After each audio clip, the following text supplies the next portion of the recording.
What is going on, guys? We are back, and today we're going to be starting a brand new Surviving With series, which is going to be Surviving with Mekanism. Now, I'm super excited for this. We're going to be playing with Mekanism v9, and we're also going to be playing on Minecraft 1.10. So it's a lot of new stuff for me. I have played with Mekanism pretty thoroughly in the past, but I have not played many of the new versions, and I know a lot of you guys in the comments have posted, you gotta try V9, it's awesome, there's a ton of new great changes, so that's why I'm super excited for this. But I also have not touched Minecraft 1.10 or pretty much any of the recent updates, so there's a lot of new stuff there too. As most of you probably know, it's pretty safe to assume when you're playing modded Minecraft, you're going to be on 1.7.10 or pretty much 1.8 for some of them. I know I play Thaumcraft on 1.8, but for the most part I played, Immersive Engineering on 1.7.10, IC2 on that. I just finished Rotary Craft on that. It's pretty much most mods are compatible on that, which is why I haven't touched any of the new versions. So there's a lot of new stuff that I'm super excited to try out in this series.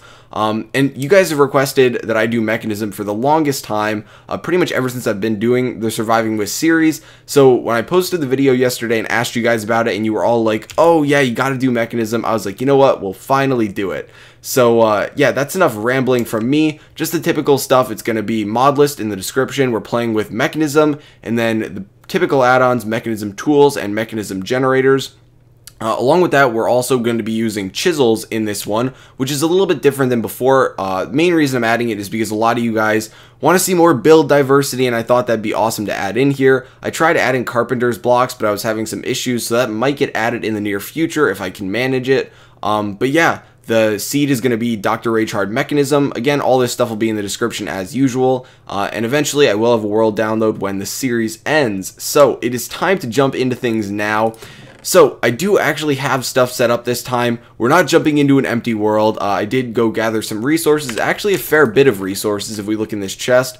Mainly iron. I'm a little low on osmium, but I think it should be enough to suffice for today, where we're going to pretty much just try and get some metallurgic infusers going so we can get some steel, get some pretty low tier cables, and then get a wind generator going. Now, wind generators are pretty much the most effective way to start out, but unfortunately we do have to do a heat generator initially, so I am going to sleep. You guys can take a look at me getting my lame achievements, taking inventory, and getting wood. But yeah, so we're going to grab stuff out of here. The one that I'm grabbing out right now is going to be for the heat generator, and then I am going to be making 2 metallurgic infusers. The reason you want to make more metallurgic infusers than just one is mainly just because when you actually use them, you're going to be putting in stuff like redstone or coal, and I guess I can discuss this later, but you're not going to want to dump that, so if you have more than one, you can just keep putting it in, and if you do have excess, you don't need to worry about actually dumping it. So the metallurgic infusers are relatively cheap too. It does take a little bit because you have to go and get redstone for these. That was the big pain in the butt for me, but it's just going to be 4 iron, 2 furnaces, 2 redstone, and 1 piece of osmium. And then of course, like I said, I'm making 2 of them, and I guess I really didn't cover the heat generators recipe either. But yeah, so the heat generators recipe is going to be 3 iron, 2 oak planks, or pretty much 2 planks of any wood, furnace, 2 copper, and 1 osmium. And we're pretty much just going to be using this to supplement power until we can make some steel, which is what we need the infusers for.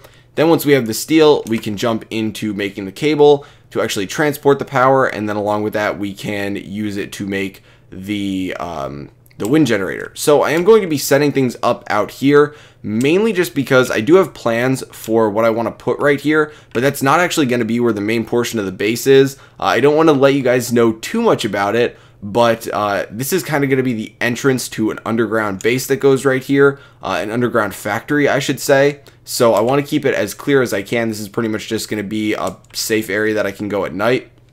So I guess we can put the metallurgic infusers and heat generator right over here. So we'll put the heat generator down, and we can go in here, and we actually do need to go out and grab some of our coal. I have a decent amount, so I'm not super worried. And then we can throw the metallurgic infuser down there right next to it. We don't have any cables right now, which is a little bit unfortunate, but we can allow this to start generating power, and should be transferring it right over here.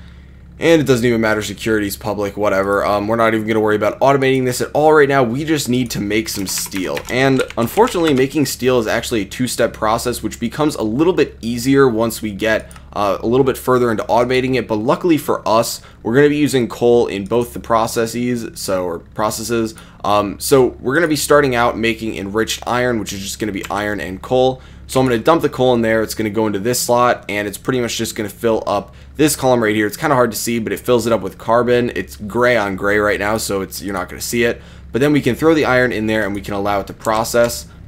I know these machines might be a little loud. I know we just played with Rotary Craft, so there were always machines in the background, but I'll tweak the sounds and all that as we go, just, you know, based on what you guys let me know. So we're going to be making the enriched iron, and then we need to take the enriched iron and turn that into steel dust, which eventually is just going to be taking the enriched iron and running it through with coal again.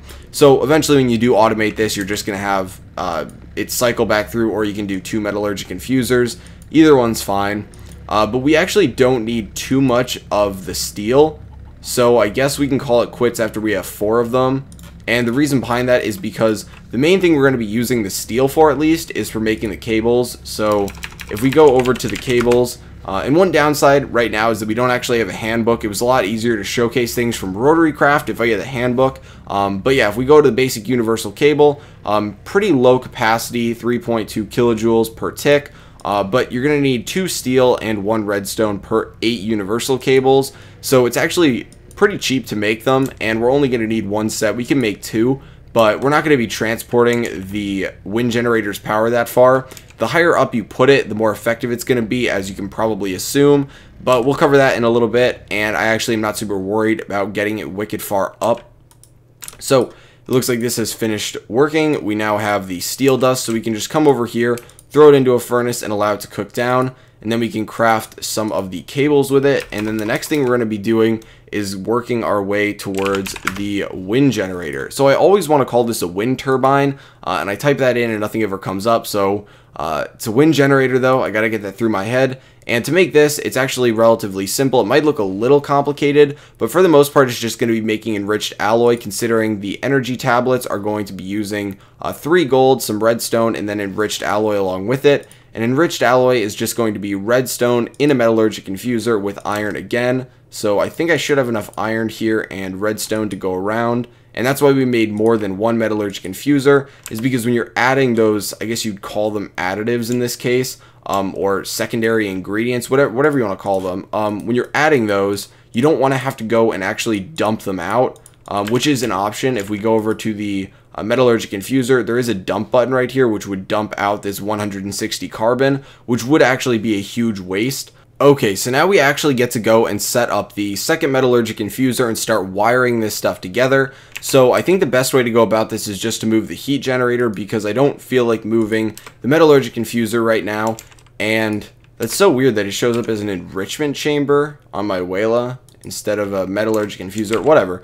But yeah, so we're just going to break the heat generator, and we're going to move that. So we can grab that, and we can set up the second Metallurgic Infuser there, and we can just wire it through the back of these, and we can wire it out eventually. We're just going to get rid of the heat generator because it's going to be relatively useless, and we're just going to hook up passive forms of generation like the wind generator, or if we wanted, we could do solar generators or advanced solar generators. But for the most part, wind generators are going to be the basic, at least starter form of power generation that we're going to go with, because they're so, I don't want to say overpowered, but they're very effective for beginner power generation. So I'm just going to throw the heat generator there, and oh great, it's facing the wrong way.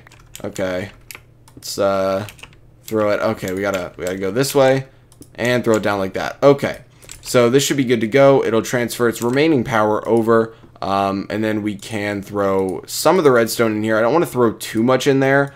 And then if we go back to the wind generator, we can actually figure out just how much we need. So we have the osmium, and then this basic control circuit is going to take osmium and redstone, so we can make that right now, let that process, and then we're going to need 1 enriched alloy from there, and then 2 from each of these, so we're going to need 5 total.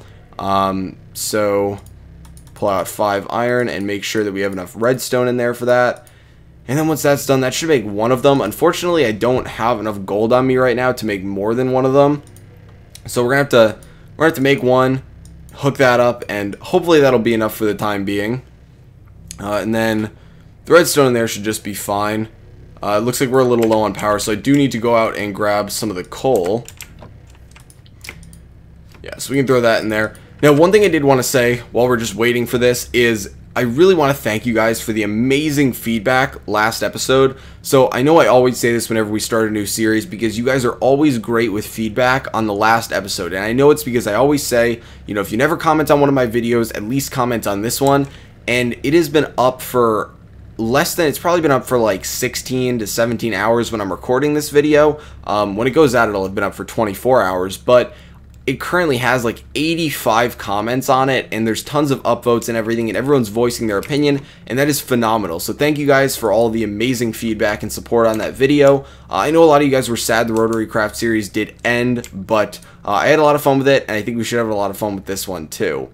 So now we should be good to go with this, actually. So we can go in and craft the energy tablets. We're going to need 2 of them, and then don't need to charge them up at all, but we can just easily craft this. And now we have the wind generator. So there's a couple interesting things about the wind generator. It is going to have a minimum and maximum joule per tick output. The minimum is going to be 60, the maximum is going to be 480. And if you place it below or above the maximum heights for it, it's just going to sit at the maximums. And again, there's also an equation, which I'm not actually going to say just because it's kind of a random equation. I guess I could say it, but it's going to be your Y level times 1.8181 plus 16.3636.